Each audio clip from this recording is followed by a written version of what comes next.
So the Trump administration is standing behind the president's decision to invoke the rarely used Alien Enemies Act of 1798 to deport those alleged Venezuelan gang members.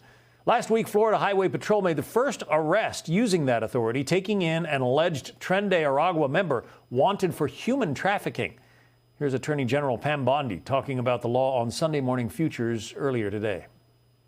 We are in modern day warfare. They have invaded our country, TDA, Tren de Aragua.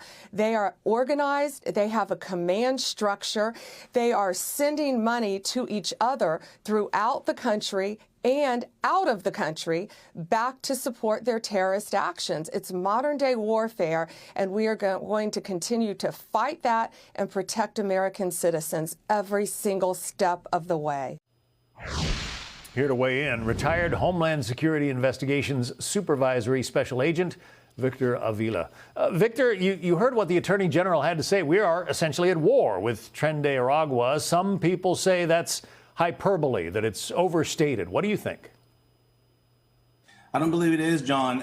Not only is she right, but our national security advisor is also correct in talking about and using these terms like warfare, terrorists, because this is what they are. I've been sounding the alarm of the linkage between Tren de Aragua and the Maduro regime, which is the big cartel de los soles, or cartel of the suns.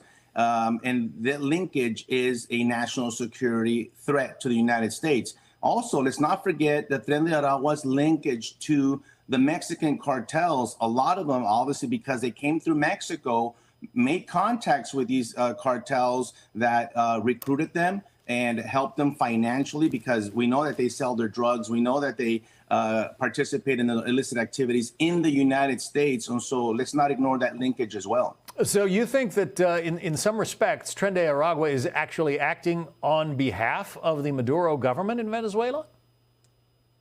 I believe they are, John. I believe that Maduro knows exactly who they are, why they were released, a lot of them from prisons, a lot of them ex-military members, by the way, that were well trained in weapons. And this is why the Mexican cartels loves them, because they are already well trained. They're easy to be recruited. And a lot of them are very young in age, by the way. Don't be mistaken by being a 17, 16-year-old. Sometimes, you know, we tend to call them an unaccompanied minor, and sometimes we think that minor might be a 6-year-old. No. They're actually fall into that category, but they're 14, 15, 16, 17-year-olds that are highly trained killers, criminals. And unfortunately, a lot of them have made their way into our country. And when we find out, it's too late, because they've already committed a crime against one of our citizens, or even against one of their members of their own